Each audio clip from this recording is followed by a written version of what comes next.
Hello everyone, मैं आ गया हूँ बिल्कुल ही एक न्यू वीडियो के साथ आयरन हार्ट के एपिसोड नंबर 4 के बारे में बात करेंगे। तो बिना किसी देरी के हम स्टार्ट करते हैं episode number 4 iron heart with one and only CS सिनेपिक पे। सो दोस्तों, एपिसोड नंबर 4 की स्टार्टिंग पार्कर रॉबिन्स के एक फ्लैशबैक से होती है। इस फ्लैशबैक को देखकर हमें यह पता लगता है कि आज से कई साल पहले की स्टोरी, वह भी बिल्कुल उस टाइम की जिस टाइम पार्कर रॉबिन्स के पास हुड की पावर्स नहीं होती है, और इसलिए इस टाइम पर पार्कर और उसका कज़न जॉन दोनों मिलकर रात को चोरियाँ किया करते थे और उन सब से इन दोनों का खर्चा चलता था। और आज की रात को भी ये दोनों एक बंगले के बाहर आए होते हैं और यह प्लान कर रहे होते हैं कि उन्हें अंदर जाकर बस वहाँ के सारे पैसे चुराने हैं। इसके बाद ही वह दोनों बंगले के अंदर चले जाते हैं और बंगले के अंदर घुसकर वहाँ पर पैसे ढूंढने लगते हैं। लेकिन इसी दौरान ही पार्कर के सामने एक गार्ड आ जाता है जो कि उस पर बंदूक तान देता है, बट ये देखकर पीछे से जॉन आता है और जॉन उसे गोली मार देता है। लेकिन दोस्तों, ये फ्लैशबैक यहीं पर ही ब्रेक होता है और हम सीधा प्रोजेक्ट टाइम की स्टोरी देखते हैं। प्रेजेंट टाइम में हम सीधा पार्कर को देखते हैं जो कि इस टाइम पर अपनी टीम के साथ अपने सामने जॉन की फ़ोटो देख रहा होता है और अपने मरे हुए कज़न जॉन को याद कर रहा होता है। हालांकि इस टाइम पर इन सब के साथ ही रिरी विलियम्स भी होती है, और वैसे तो पार्कर को यह पता होता है कि उसके कज़न के जान जाने के कारण रिरी विलियम्स होती है, लेकिन तब भी वह पूरी टीम के सामने ऐसा दिखाता है जैसे कि उसे कुछ भी पता नहीं है। इसलिए वो अपनी पूरी टीम से कहता है कि अभी वो लोग जाकर आराम करें, क्योंकि अब आगे उन्हें अपने अगले मिशन को पूरा करना है, जिसके लिए सबको तैयार रहना बहुत ज़रूरी है। इसके बाद टीम के सारे मेंबर्स वहाँ से चले जाते हैं। साथ ही साथ रिरी विलियम्स भी अपने घर आ जाती है, और रिरी विलियम्स के घर आते ही वह सीधा हुड के जो टुकड़ा लेके आई थी उस पर एक्सपेरिमेंट करने लगती है। हुड के छोटे से टुकड़े पर एक्सपेरिमेंट करने के दौरान नेटली भी उसका साथ देती है, जो नेटली असल में उसी के द्वारा बनाई गई उसकी AI है। अब रिरी विलियम्स काफ़ी कोशिश के बाद भी यह पता नहीं कर पाती कि आखिरकार इस हुड की सच्चाई क्या है और ये हुड कैसे पार्कर को पावर्स देता है। लेकिन नेटली रिरी विलियम्स से कहती है अगर वो खुद ही हुड पर काम नहीं कर पा रही है तो इसके लिए दूसरे से हेल्प ले सकती है। वह चाहे तो वकांडा की शूरी से हेल्प मांग सकती है, बट शूरी का नाम सुनते ही रिरी कहती है कि ऑलरेडी बहुत सारी प्रॉब्लम उनके साथ हो चुकी है, और मैं अगर उन्हें ये बताऊं कि मैं चोरों के साथ काम कर रही हूं, तब ये जानने के बाद शूरी काफ़ी पक्की उसकी हेल्प नहीं करने वाली, और इसलिए वो इस टाइम पर शूरी को फ़ोन करके उससे कोई हेल्प नहीं मांगने वाली। लेकिन जब रिरी को खुद से कुछ भी समझ नहीं आता, तब ये डिसाइड करती है कि अब वो सीधा जाकर मिलेगी और हेल्प मांगेगी, जो कि ऑबिस्टिन स्टेन का बेटे से, क्योंकि उसके पास काफ़ी सारे हाईटेक गैजेट्स रखते हैं वो, इसलिए हो सकता है शायद इससे हुड की जो पावर्स आती है वो कहाँ से आती है और किस तरह से काम करती है ये समझने में आसानी हो। और ये डिसाइड करके वो जो के घर जाती है। जो के घर पहुँचते ही वो यह देखती है कि उसका घर बंद है।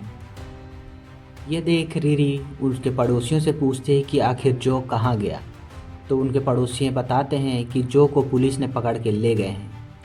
रिरी जल्दी से न्यूज़ देखती है और उसे पता लगता है कि असल में रिरी विलियम्स, पार्कर रॉबिन्स और उनकी पूरी टीम जिस एयर लूम कंपनी के अंदर धावा बोली गई थी, मतलब कि बेसिकली जिस एयर लूम कंपनी में उनकी पूरी टीम कब्जा करने गई थी एंड उसके CEO से अपनी बातें मनवाने गई थी, उसी एयर लूम कंपनी के ग्रीन हाउस के अंदर रिरी विलियम्स ने पार्कर के हुड के एक छोटे से टुकड़े को काटा था। लेकिन रिरी ने उसे काटने के लिए एक ऐसे टूल का इस्तेमाल किया था जो कि एक लेज़र कटर था, और उस खास लेज़र कटर को बनाने में उसकी हेल्प की थी जो ने। लेकिन जब रिरी विलियम्स उस हेडलूम कंपनी के ग्रीन हाउस से बाहर निकल रही थी, तब गलती से ही उसने उस लेज़र कटर को वहीं पर ही छोड़ दिया था, जो कि बेसिकली उसके हाथ से गिर गया था, और इससे पुलिस को ये सबूत मिल गया था। और इसलिए एलएम कंपनी के ग्रीन हाउस के अंदर जो भी चीज़ें हुई, उन सारी चीज़ों का बिल जो कि पूरे जो के ऊपर फट चुका था, यानी कि सारा इल्ज़ाम जो के ऊपर आ चुका था, और इसी वजह से पुलिस ने जो को अरेस्ट कर लिया है। इसके बाद पुलिस को यह भी पता लग जाता है कि जो ब्लैक मार्केट से चीज़ों को सप्लाई भी करता था, साथ ही साथ न्यूज़ वालों ने न्यूज़ पर सबको ये भी बता दिया कि जो का असली नाम इज़ाइकल स्टेन है, जो कि ओबेड स्टेन का ही बेटा है। और इस चीज़ की वजह से जो कि यानी कि इज़ाइकल स्टेन की उसके फादर ओबेड स्टेन की भी काफ़ी बेइज्जती हुई। अब इन सब चीज़ों के बारे में जानते ही रिरी विलियम्स जल्दी से जेल जाती है और वो वहाँ पर जाकर सीधा इज़ाइकल स्टेन से मिलती है। यहाँ आकर वो उससे काफ़ी माफ़ी मांगती है एंड उससे कहती है कि इन सब की जिम्मेदारी वो खुद है, और साथ ही रिरी उससे यह भी कहती है कि वो जल्द से जल्द उसे जेल से बाहर निकलवाएगी। लेकिन यह बात सुनकर जो को यानी कि इज़ाइकल स्टेन को गुस्सा आता है और जो पहले तो रिरी विलियम्स को बुरा भला कहता है एंड फिर उसके बाद वह उसे धोखेबाज बोलकर वहाँ से चला जाता है। इसके बाद रिरी यहाँ से निकलकर सीधा अपने अड्डे पर जाती है और वहाँ पर जाकर पार्कर और पूरी टीम से मिलती है। लेकिन यहाँ पर रिरी यह देखती है कि पार्कर को पता चल चुका है कि रिरी विलियम अपने कई सारे गैजेट्स को बनाने के लिए और अपने सूट को कंप्लीट करने के लिए जो की हेल्प ली थी। साथ ही साथ पार्कर रिरी विलियम्स को घूर घूर कर भी देखना स्टार्ट कर देता है और इसलिए पार्कर का यह रवैया देखकर, साथ ही साथ यह बात जानकर कि उसे जो के बारे में पता चल गया है,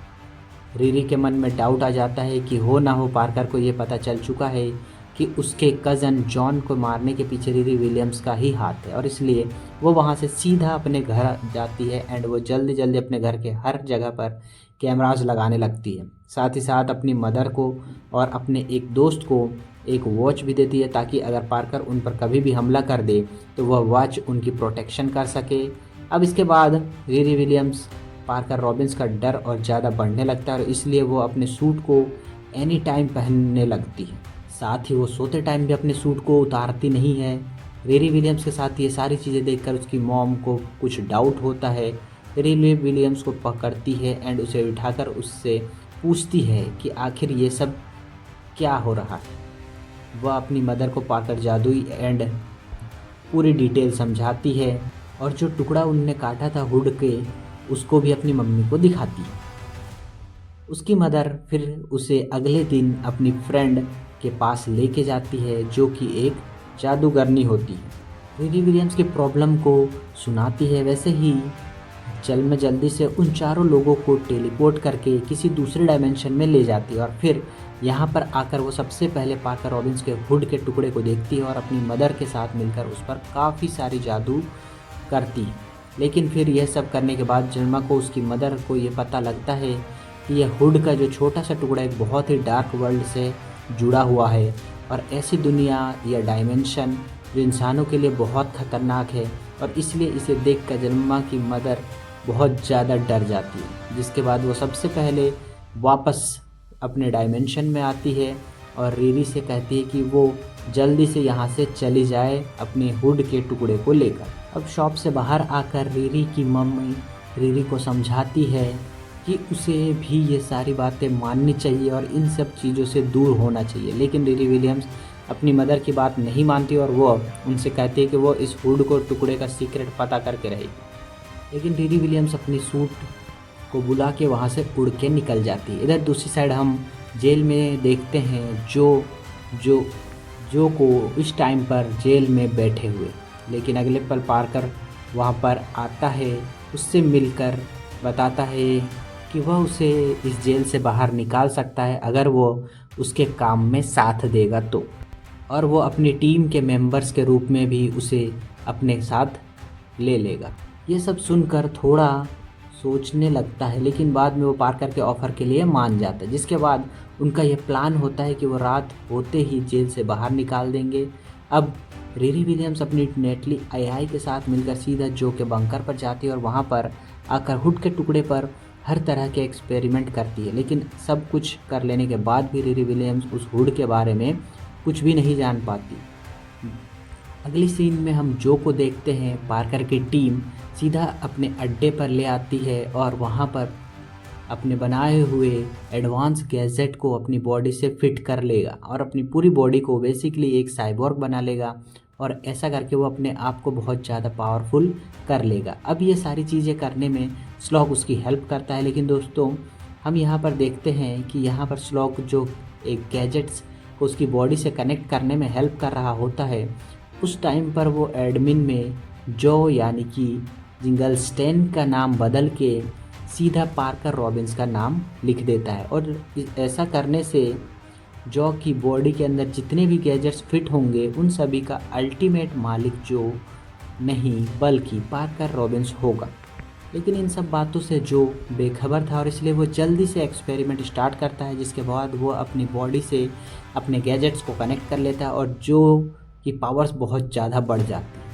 इधर रिरी विलियम्स को जब हुड के टुकड़े के बारे में कुछ भी नहीं समझ आता तो वो फिर से जाकर जेल्मा से मिलती है और फिर जेल्मा से मिलकर